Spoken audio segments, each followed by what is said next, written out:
네, 홍콩 민주화 시위의 향방을 가를 홍콩 구의원 선거에서 범민주 진영이 압도적인 승리를 거뒀습니다.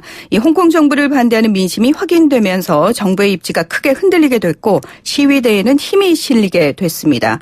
또 지소미아 조건부 유예로 급한 불은 껐지만 한미 간에는 방위비 협상이라는 넘어야 할 큰 산이 있습니다. 그런데 미국 유력 일간지와 전직 고위 관료들까지 트럼프 대통령이 과도한 요구를 하고 있다며 잇따라 비판하고 나섰습니다. YTN 국제부 이종수 기자 연결해서 자세한 얘기 나눠보겠습니다. 이종수 기자. 네, 이종수입니다. 네, 안녕하세요. 자, 세계의 이목이 집중이 됐죠. 가슴 졸이면서 지켜본 분들 많았을 텐데요. 범민주 진영이 압승을 했죠. 예, 그렇습니다. 홍콩 구의원 선거 결과 범민주 진영이 압도적인 승리를 거머쥐었습니다. 친중국 진영은 참패를 했습니다. 로이터 통신에 따르면요, 현지 시각 오전 8시, 우리 시각으로는 9시까지 개표 결과 범민주 진영이 333석을 차지했습니다. 전체 452석 가운데 가뿐히 과반을 차지한 겁니다. 반면 친중파 진영은 52석에 그쳤습니다. 범민주 진영이 홍콩 구의원 선거 사상 과반 의석을 차지한 것은 이번이 처음입니다. 네, 어느 정도 예상은 했었지만 사실은 완전한 압승이라고 할 수 있는데 그 원인 뭐라고 볼 수 있을까요?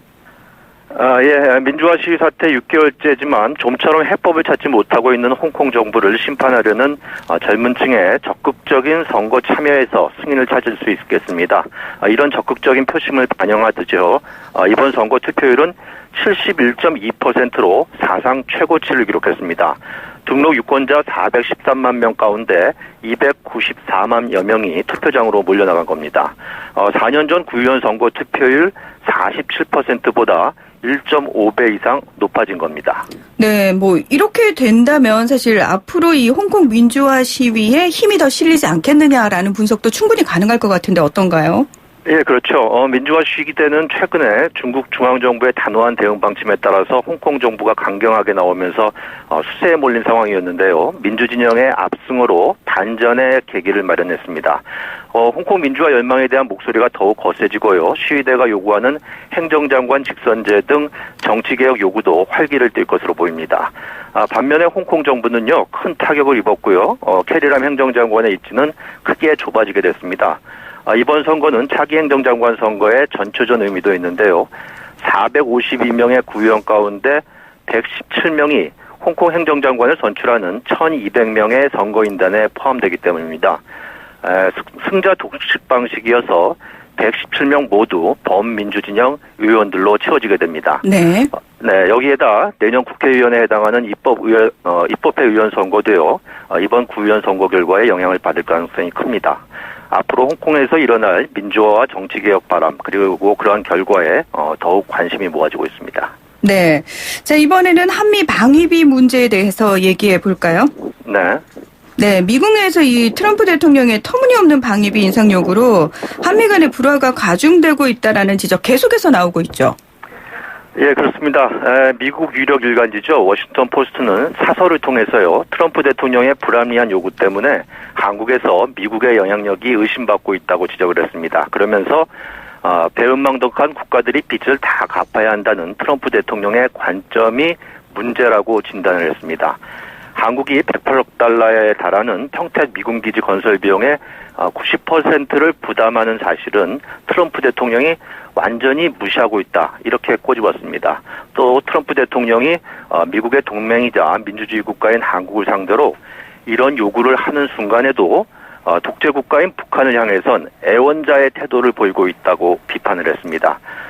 리처드 아미티지 전 국무부 부장관과 빅터 차 전 백악관 국가안보위 보좌관은 워싱턴 포스트 기고문을 통해서요, 트럼프 대통령이 방위비 협상 실패를 구실로 해서 주한미군 감축이나 철수를 결정할 수 있다면서 이렇게 되면 미국 외교정책에 재앙이 될 것이라고 경고를 했습니다. 앞서 뉴욕타임스도요, 지난 22일자 사설에서 트럼프 대통령의 방위비 분담금 인상 요구에 대해 터무니없을 뿐만 아니라 동맹에 대한 모욕이라고 강하게 비판을 했습니다. 네, 뭐 지소미아와 관련해서도 사실 미국이 계속해서 목소리를 내왔는데 네. 우리 정부가 조건부 유예 결정을 내렸습니다. 이 한일 간에 그 이후에 지금 계속해서 뭐 잡음이 좀 일고 있는 것 같은데 이 두 나라 정부가 합의 과정에 대해서 말이 다른 것으로 보도되면서 진실공방 양상까지 띄고 있죠.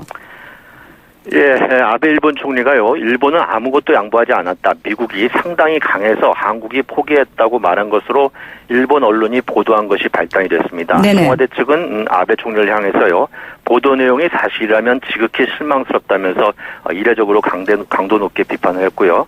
나아가서 우리 정부가 WTO 절차 중단을 통보해 협의가 시작됐다는 일본 측 설명은 사실과 다르다.